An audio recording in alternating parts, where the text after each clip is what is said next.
바울은 세 차례에 걸친 전도 여행 후에 성령에 의해 자신이 예루살렘으로 가서 심상치 않은 일을 당하게 될 것이라는 것을 알게 되었습니다.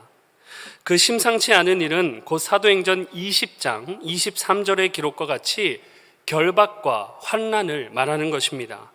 바울은 이제 자유의 몸에서 메인 몸이 되고 이제 생을 마감해야 한다는 것을 성령을 통해 미리 알게 되었다는 것입니다. 이러한 결박과 환난을 앞두고 바울은 그의 일행인 실라와 디모데 그리고 누가와 함께 배를 타고 여러 사람들과 작별 인사를 하게 됩니다. 먼저는 오늘 본문 앞에 위치한 사도행전 20장 17절부터 38절까지 기록된 에베소 장로들과 인사하는 일이었습니다. 바울은 에베소 장로들에게 마지막으로 뜨거운 당부와 함께 다시 보지 못하게 된다는 작별 인사를 했습니다. 이런 바울의 작별 인사를 들은 에베소 장로들은 그 반응이 이렇게 반응했습니다. 사도행전 20장 37절의 말씀입니다. 다 크게 울며 바울의 목을 안고 입을 맞추고.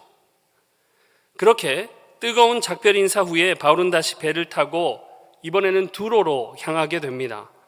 두로에 도착한 바울은 두로의 제자들을 찾아가 이번에는 일주일 동안 머물게 됩니다.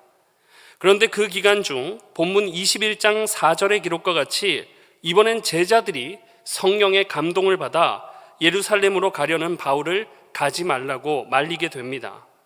두로의 제자들이 성령의 감동을 받아 바울을 만류한 것은 예루살렘으로 가는 바울이 결박과 환난을 당하게 되리라는 것을 성령을 통해 깨달아 알았기 때문입니다. 그래서 그의 스승되는 바울을 가지 말라고 간절히 말렸던 거죠. 이러한 제자들의 만류에도 불구하고 겸허하게 두로에서 제자들과 작별하고 바울과 바울의 일행은 다시 배에 올랐습니다. 이렇게 앞선 두 번의 작별 인사 후에 기록된 일이 바로 오늘 본문입니다. 바울은 앞서 두로에 있던 제자들과 작별 후 여러 지역을 경유하여 두로 남쪽에 위치한 이 배의 마지막 종착점이 되는 돌레마이에 이르게 됩니다. 바울은 이 돌레마이에서도 믿음의 형제 자매들을 찾았습니다. 그리고는 그 형제들에게 안부를 묻고 그들과 하루를 보냅니다. 여기서 우리말 안부로 번역된 단어는 원어상으로 환영하다, 포옹하다, 영접하다라는 뜻을 가집니다. 그러니까 형식적인 인사를 한 것이 아니라 일일이 사랑하는 주의 성도들, 형제들을 만나서 안부를 묻고 포옹하며 믿음의 교제를 하루 동안 깊이 나누었다는 것을 우리는 알 수 있는 것입니다. 그렇게 하룻밤을 보내고 날이 새자 바울은 일행과 함께 다시 떠나게 됩니다. 돌레마이에서 약 60km 떨어진 당시 환경으로 볼 때 도보로 약 이틀 거리가 되는 가이사랴로 이번엔 옮겨간 것입니다. 이 가이사랴는 헤롯에 의해 건설된 도시로 당시 로마 총독이 거주하는 유대 지방의 정치적인 수도였습니다. 이러한 가이사랴에 도착한 바울은 자신의 일행과 함께 이번엔 전도자 빌립의 집에 들어가 머물게 됩니다. 특별히 오늘 본문은 이 전도자 빌립의 집에서 머물며 생겼던 일을 기록하고 있는 본문입니다. 바울이 자신에게 결박과 환난이 기다리는 예루살렘으로 향하던 중 마지막에 들리게 된 가이사랴, 이 가이사랴에 있었던 일을 기록하는 본문에는 바울과 바울의 일행들 그리고 빌립과 예언의 은사를 가진 빌립의 네 딸들 그리고 선지자 아가보가 등장합니다. 이 사람들 가운데 특별히 본문은 바울과 빌립의 모습을 비교하고 집중 조명하고 대조하고 있습니다. 그렇다면 어떤 대조를 이루고 있는지 우리는 먼저 빌립부터 살펴볼 필요가 있습니다. 앞서 말씀드린 바와 같이 바울이 결박과 환난을 기다리는 예루살렘에 이르기 전 마지막으로 들려 작별 인사를 하게 된 곳은 가이사랴에 있는 빌립 집사의 집이었습니다. 오늘 본문 8절 후반부에 보시면 이 빌립에 대해 소개하기를 7 집사 중 하나인 전도자 빌립이라고 아주 명확하게 밝혀주고 있습니다. 그러니까 이 빌립은 예루살렘 교회가 최초로 선출한 7 집사 중에 한 사람이었다는 것을 알 수 있는 거죠. 또한 오늘 본문은 7 집사일 뿐만 아니라 전도자로서의 빌립도 소개하고 있습니다. 이것은 빌립이 가이사랴에서 전도자로 불렸을 뿐만 아니라 예수님의 직속 제자인 빌립과 구별하기 위함이기도 한 것입니다. 결국 초대교회 최초의 7 집사이며 전도자 빌립임을 분명히 알려주는 성경의 의도인 것입니다. 이러한 분명한 빌립 집사의 프로필은 여러분 상당했습니다. 2000년 교회 역사 속에 최초의 집사라는 타이틀을 이 빌립이 거머쥐었습니다. 이 엄청난 타이틀을 가지고 빌립 집사는 주의 일에 열심으로 감당하는 그런 맹활약을 했습니다. 그럼 이때 바울은 여러분 뭐 하고 있었을까요? 빌립이 최초의 집사로 임명되어서 열심을 다하고 있을 때 바울은 기독교를 박해하는 일을 했습니다. 그러니 당시 교회 입장에서 보면 바울은 폭도와도 같았던 인물이었습니다. 여러분, 이렇듯 시작점에서부터 바울과 빌립은 완전히 다른 시작점, 대조를 나타내고 있습니다. 쉽게 말해서 마치 기름과 물처럼 서로 섞일 수 없는 그런 극과 극의 인물이 바로 바울과 빌립이었다는 사실입니다. 이러한 시작점으로 알 수 있는 빌립에 대한 중요한 또 한 가지 사실은 빌립이 바울보다 앞서는 믿음의 선배였다는 사실입니다. 성경은 바울의 신앙 선배가 되는 빌립 집사의 활약상에 대해서도 아주 자세하게 기록하고 있습니다. 빌립 집사의 사역을 집중적으로 기록하는 사도행전 8장은 우리 교회사에 있어서 빌립 집사의 역할이 당시 얼마나 영향력 있었던 것인지를 알게 해주는 거죠. 사도행전 8장에 보면 주님의 제자들조차 꺼려하던 사마리아인이나 이방인과의 접촉을 이 빌립 집사가 했던 것입니다. 주님께서는 승천하시며 제자들에게 예루살렘과 온 유대와 사마리아와 땅끝까지 이르러 내 증인이 되라고 분명히 명령하신 바가 있습니다.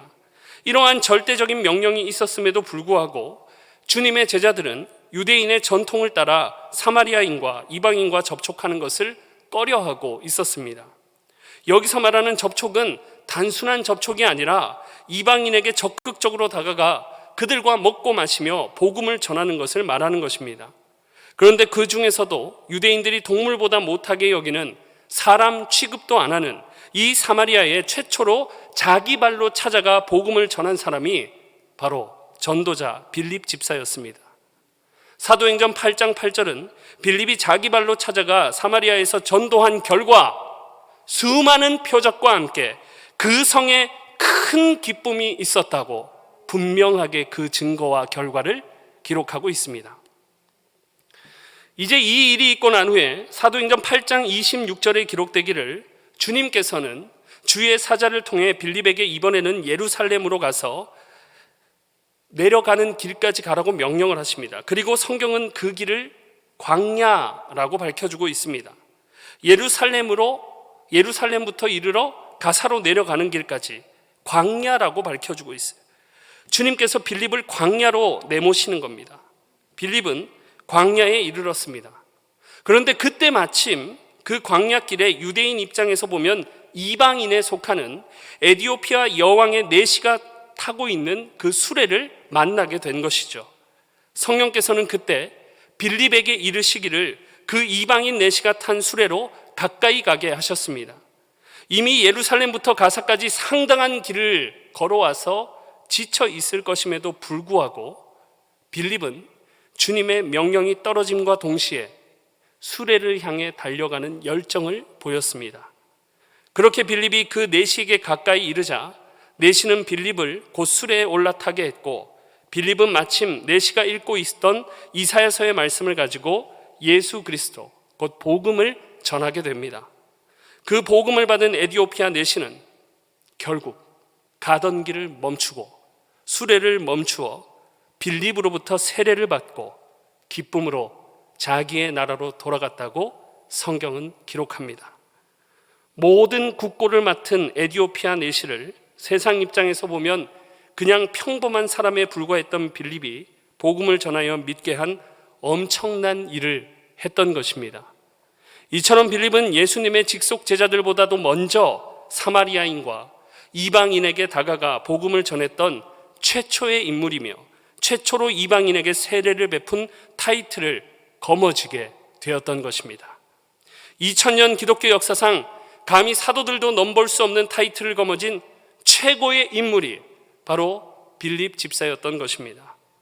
이러한 빌립의 활약상을 알려주고 있는 사도행전 8장은 이렇게 끝이 납니다. 사도행전 8장 40절입니다. 빌립은 아소도에 나타나 여러 성을 지나다니며 복음을 전하고 가이사랴에 이르니라. 에디오피아 내시에게 복음을 전하고 세례를 베풀게 하신 주님께서는 또 빌립을 그냥 내버려 두지 않으시고 바로 광야가 끝나는 지점인 아소도로 인도하여 빌립을 북쪽으로 올라가게 하시며 여러 성을 지나다니게 하시며 복음을 전하게 하십니다. 그렇게 북상하며 복음을 전하고 마침내 빌립은 오늘 본문이 되는 사도행전 21장 가이사랴에 도착하게 되었던 것입니다. 이처럼 젊은 시절의 빌립 집사는 단 한 번도 자기의 안위를 꾀하려고 한 적이 없었습니다.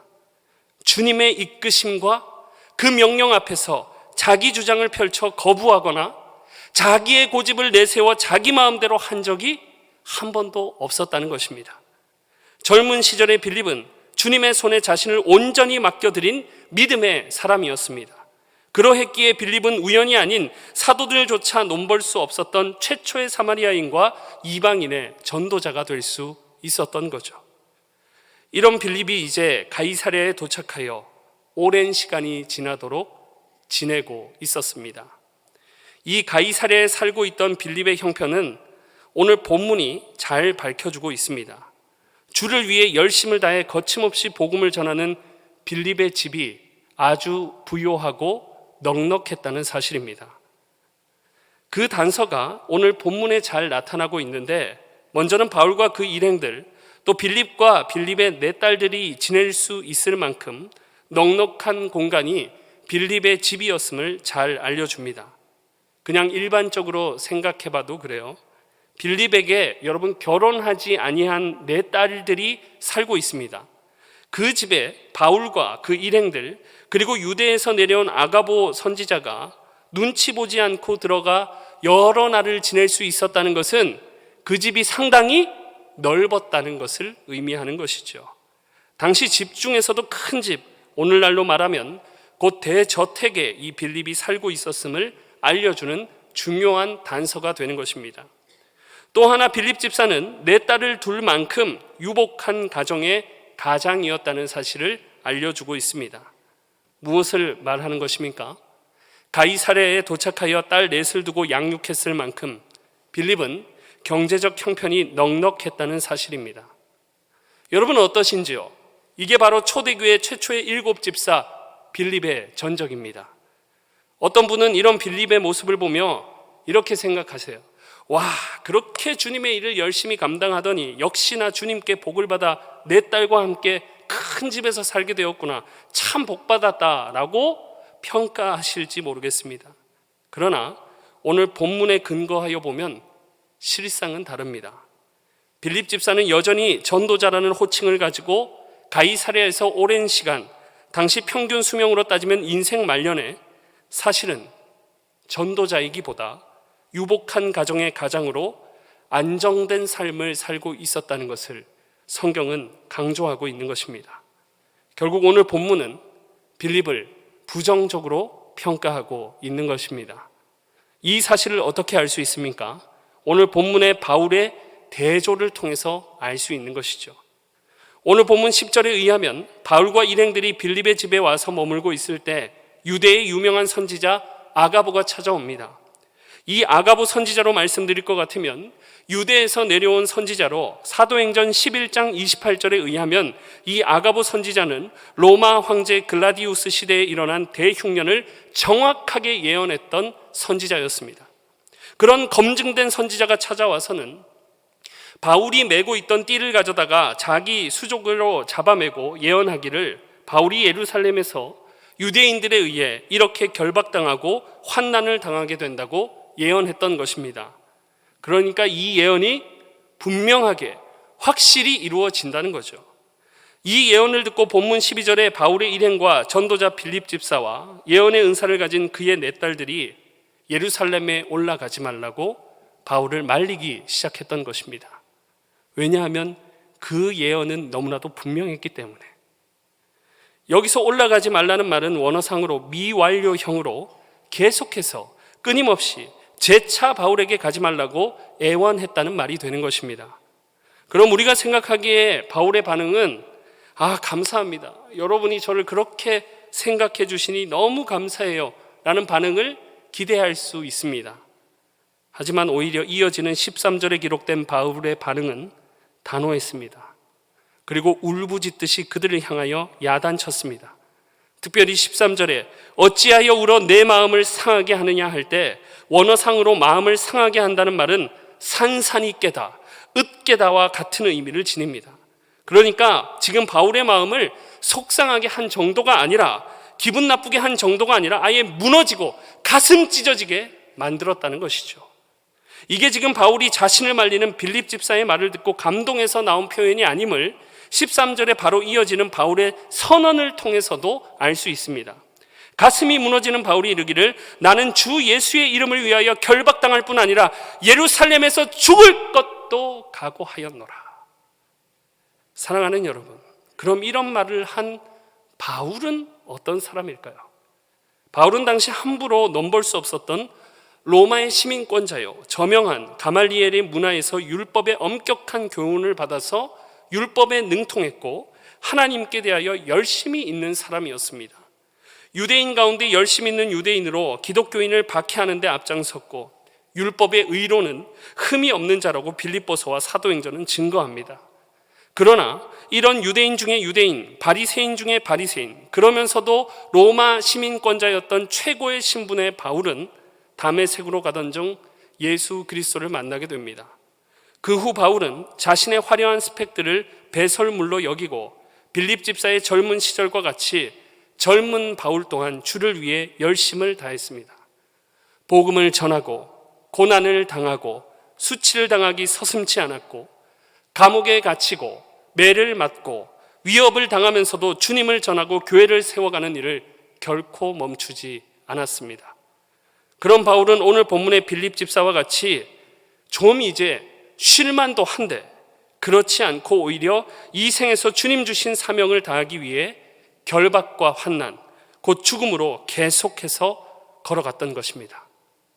바울은 이미 가이사랴에 있는 빌립의 집에 도착하기 전에 이미 자신의 운명을 성령에 의해서 전해 듣고 알았습니다.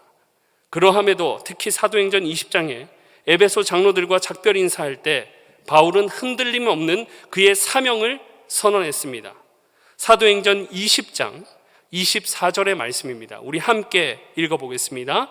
내가 달려갈 길과 주 예수께 받은 사명 곧 하나님의 은혜의 복음을 증언하는 일을 마치려 하면은 나의 생명조차 조금도 귀한 것으로 여기지 아니하노라. 아멘. 바울은 사도로서 주님의 사명자로서 처음 가졌던 그 마음과 이후에 그 중간에 가졌던 마음과 그리고 오늘 인생 말년에 빌립 집사의 집에서 만류에도 불구하고 그의 사명에, 그 본질에, 그 마음에는, 그 열정에는 변함이 없었다는 사실입니다.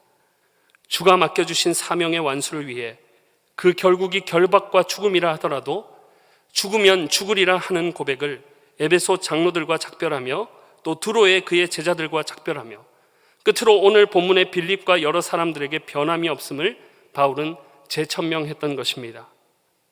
언제부터인지 성경이 밝히고 있지는 않지만 이렇게 극과 극이었던 이런 바울과 빌립은 주 안에서 교제하며 친해졌습니다. 그것을 어떻게 알 수 있습니까?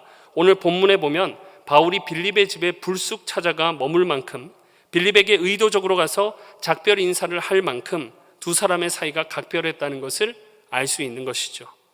그렇다고 한다면 이제 자신에게 환난과 결박이 있다는 것을 알면서도 주님 주신 사명을 위해 앞으로 나아가는 바울을 이 빌립은 누구보다 잘 이해하고 바울을 격려하며 주의 사명의 길을 걷도록 힘을 실어줘야 했을 것입니다. 아니 더 나아가 이 아가보의 확실한 예언을 듣고 예전에 빌립이었다면 환난과 핍박이 있는 줄 알면서도 바울을 금방 따라 나섰어야 할 일이었습니다. 그런데 당대 최고의 타이틀을 지닌 이 전도자 빌립 집사, 믿음에 관하여는 바울보다 훨씬 앞서는 대선배인 빌립 집사가 이제는 예전과 달리 자신의 정적인 신앙, 더 이상 앞으로 나아가지 않고 안주하는 신앙으로 그만 바울의 심정을 상하게 했던 것입니다. 심지어 성경은 그의 네 딸은 예언의 은사를 가진 사람들로 누구보다 주님의 뜻을 잘 아는 딸들이었음을 알려주고 있습니다. 그럼에도 불구하고 빌립의 딸들도 같이 예루살렘으로 가면 죽게 되니 바울에게 가지 말라고 만류했던 것입니다. 여기서 만류할 때 이 만류라는 말은 앞서서도 설명했지만 미완료형으로 계속해서, 그리고 그의 마음을 깨뜨리듯이 찢어놓듯이 하는 그런 표현입니다. 심정을 무너지게 했어요. 이 모든 사실로 보건대 빌립의 신앙은 더 이상 생동력이 없는 정점에 있었던 것입니다. 바울과 빌립의 신앙이 역전되었던 것입니다.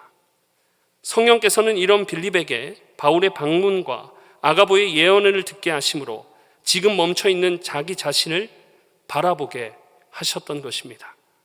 결론적으로 빌립의 신앙은 멈춰 있었고 바울의 신앙은 계속해서 앞으로 전진하고 있었던 것입니다.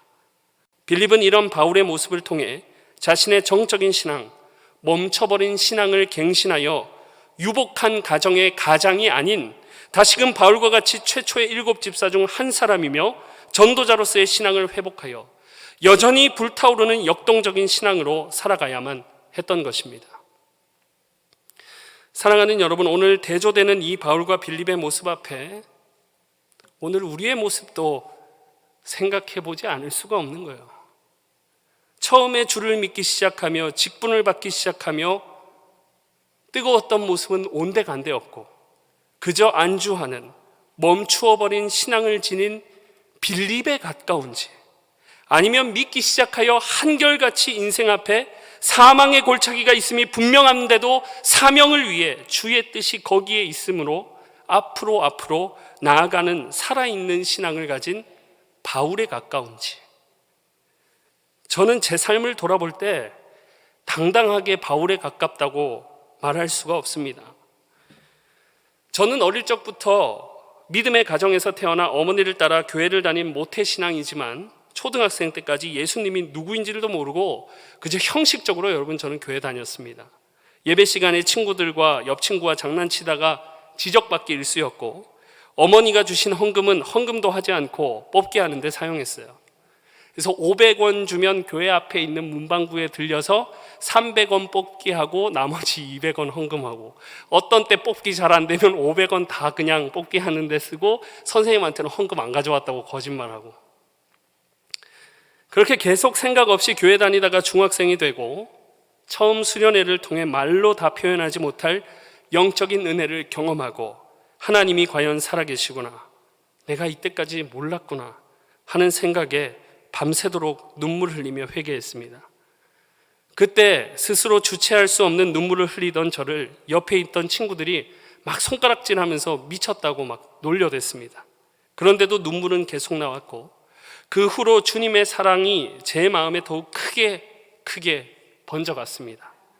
주일이 기다려지고 모든 자연 만물이 하나님이 나를 위해 창조해 주셨다는 사실이 이해되고 믿어지니까 너무 감사한 거예요.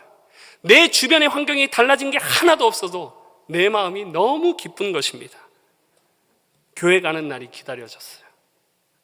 그때 깨달았습니다. 주님께서 말씀하신 세상이 줄 수 없는 평안과 기쁨이 바로 이런 것이구나. 시간이 흘러 주의 종으로 살겠다고 신학교 처음 입학해서 개강 부흥에 참석하는데 그때도 얼마나 가슴이 불타오르고 뜨겁던지. 그런데 어느 순간 그 믿음의 열정이 식어져 버린 제 자신이 요즘 자주 감지된다는 거예요. 제가 신학교 다닐 때 있었던 일입니다. 새로운 학기가 시작하면 신학교에서 개강 부흥회를 합니다. 한 학기를 시작하기 전에 외부의 강사를 모셔서 다시 한번 주님 앞에 헌신을 다짐하게 되는 거죠. 총신 2학기 때 한 목사님이 오셔서 설교하시는데 그 설교 중에 자기에게 있었던 일을 말씀하시는 것이 아직도 제게 은혜로 남아 있습니다. 이 목사님이 하루는 중국의 신학생들 졸업식에 초대를 받아서, 축사 초대를 받아서 순서를 맡아서 졸업 예배에서 졸업 예배를 참석하게 되었다고 합니다. 그래서 자기 순서가 되어서 말씀을 다 전하고 내려오셨답니다. 그 후에 이제 마지막 순서가 진행이 되어지는데 이 목사님이 좀 그때 어리둥절하셨대요. 마지막 순서라고 하면 좀 꽃다발도 주고 사진도 찍고 하면서 밝은 분위기로 졸업식이 마무리되어져야 하는데, 설교 마치고 단상에 내려와서 가만히 앉아서 보니까 중국인 사회자가 올라와서 중국말로 졸업생과 졸업생 부모들을 앞으로 불러 모으더라는 겁니다. 그리고 또 중국어로 사회자가 뭐라고 외치고 말하니까 주변의 사람들이 갑자기 일어나서 북치면서 장구치면서 부모들과 졸업생들이 막 박수를 치더래요. 그래서 이 목사님이 이제 축하해 주나 보다 생각하셨대요. 그런데 여기까지 괜찮은데 북치고 박수치면서 신나야 정상인데 모두가 눈에서 눈물을 흘리고 있었다는 사실입니다. 막 눈물을 흘리면서 북치고 장구치고 그러고 있으니까 이 목사님이 이상했던 거예요. 너무 궁금했던 거예요. 그래서 이 목사님이 하도 궁금해서 옆에 계신 한국인 선교사님께 물었습니다. 도대체 중국어로 무슨 말을 하면서 북치고 장구치고 하길래 이 신나야 될 분위기에 박수치면서 저렇게 울고 있냐고. 그리고는 이 목사님이 대답을 듣고 같이 눈물을 펑펑 흘리며 은혜를 받았다고 합니다. 중국인들이 박수치고 북치며 신학교 졸업생 부모가 자신의 자녀 졸업생에게 해준 말은 이런 말이었습니다. 복음으로 준비되었으니 나가서 죽어라. 복음으로 준비되었으니 나가서 죽어라. 만약에 제 부모님이 저한테 졸업식에서 이런 말을 하셨다면 저는 학사모 집어 던지고 도망갔을 일입니다. 이런 서글픈 현실, 전진하지 못하는 신앙에 놓인 이런 우리에게 필요한 것은 하나님의 다시 살게 하시는 은혜가 오늘 우리에게 절실하게 요구되는 것인 줄 믿습니다. 한국에 살아있는 순교자로 불리며 죽으면 죽으리라 라는 책의 저자이신 고 안희숙 사모님의 이야기입니다. 이 사모님이 얼마나 뜨거운 신앙과 애국심을 가지셨는지 일제강점기 때 신사참배를 거절하시고 제74회 일본 국회에 들어가서 회개하라고, 그렇지 않으면 일본은 유황불로 하나님의 심판을 받게 될 것이라고 선언하셨던 분이에요. 그리고는 그 자리에서 체포되어 평양 형무소에 갇히게 됩니다. 그런데 그 형무소 안에서도 얼마나 귀감이 되고 또 끊임없이 사람들에게 복음을 전하고 희망을 주었던지 변화된 사람들이 많았다고 합니다. 또 사모님이 간증 가운데 이런 말씀도 하시더라고요. 내가 감옥에서 배고프다고 해서 한 번도 운 적이 없다. 또 그 혹독한 평양 형무소에 겨울이 되면 밤새 오돌오돌 떨면서 잠을 못 자도 춥다고 운 적도 없다. 그러나 나를 위하여 하나님의 아들 예수님이 십자가에 돌아가셨다는 사실을 생각할 때마다 나는 계속 울었다. 추운 겨울 눈가에 흐르는 눈물이 얼어서 나중에는 눈가가 얼어서 눈물이 진물이 되는데도 그래도 나는 계속 울었다. 그 식지 않는 십자가 은혜가 너무 커서. 여러분, 이런 힘이 어디서 나올까요? 고난을 이기는 힘은 우리를 구원하신 주님께로부터 나오는 것인 줄 믿습니다. 수천 년이 흘러도 식지 않는 주님의 십자가 사랑만이 오늘 우리의 식어졌던 열정을 다시 한번 불태워 주실 줄 믿습니다. 그러니 오늘 우리에게 하나님의 다시 살게 하시는 은혜가 절실하게 요구되는 것입니다. 오늘도 고달픈 현실은 우리를 주저앉게 하려고 합니다. 우리를 안주하게 하려고 합니다. 하루가 멀다 하고 찾아오는 고난과 어려움, 우울증과 같은 마음의 병들, 이러한 고달픈 현실들이 빌립과 같이 현재 삶에 안주하게 하고 앞으로 나아가는 사람조차 만류하게 하는 것입니다. 그래서 남이 나보다 앞서가면 그것이 교회라고 할지라도 견딜 수가 없는 거예요. 빌립에게 있어서 최초의 집사이고 최초의 전도자라는 타이틀이 여러분 얼마나 값지고 대단한 것입니까? 그러나 그 이름에 걸맞게 주님 기뻐하시는 뜻대로 살지 못하면 오늘 본문의 바울의 앞에 선 빌립과 같이 아무 의미가 없게 되는 것입니다. 사랑하는 여러분, 바울이 울며 붙잡는 에베소 장로들에게 주 예수의 받은 사명을 위해 내 생명을 조금도 아끼지 않는다고 말했던 것, 그리고 두로의 제자들이 붙잡을 때 여전히 겸허하게 사명을 위해 작별했던 것, 그리고 끝으로 오늘 당대 최초의 이방인 복음을 전한 이 전도자, 누구보다 젊은 시절 성령에 사로잡혀 온전히 자신을 드렸던, 그러나 이제는 정적이 되어버린 그 절친한 벗 빌립과 그의 네 딸과 바울의 일행의 만류에도 바울이 예루살렘에서 죽을 것도 각오하였노라고 말할 수 있는 것, 모든 것이 주님의 은혜입니다. 아무리 굳은 날씨에도 주의 몸된 교회를 위해 김장하러 나올 수 있는 것, 김장 후에 장례가 있어도 겸허히 위로의 자리에 동참하고 복음을 전할 수 있는 것, 당연한 것 아니라 모든 것이 무엇입니까? 은혜입니다. 바로 이 생명력 있는 신앙, 다시 살게 하시는 하나님의 은혜가 오늘 우리에게 절실하게 요구되는 것입니다. 바울 사도는 단순히 죽음을 향하여만 간 것이 아닙니다. 단순히 결박과 환난만 보고 간 것이 아니라는 것입니다. 무엇보다 날 위해 죽으신 주님의 그 크신 사랑에 감격하여 한번, 또한 죽음 후에 자신에게 주어질 영원한 생명의 면류관과 현재의 고난과 비교할 수 없는 영광을 확신했기 때문에 바울은 끊임없는 만류 속에서 뜻을 굽히지 않고 계속해서 전진할 수 있었던 것입니다. 그러니 사랑하는 여러분, 이 자리에서, 이 말씀 앞에서 오늘 이 밤 날 위해 죽으신 주님의 사랑, 그리고 장차 우리에게도 주실 영광의 면류관을 생각하고 확신하시기를 축복합니다.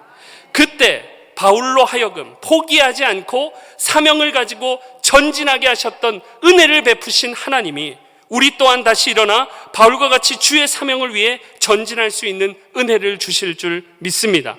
그래서 우리 교회가 날이 가면 갈수록 사명으로 더욱 불타오르고 가슴 벅찬 교회가 되기를 주님의 이름으로 축복합니다. 기도하겠습니다.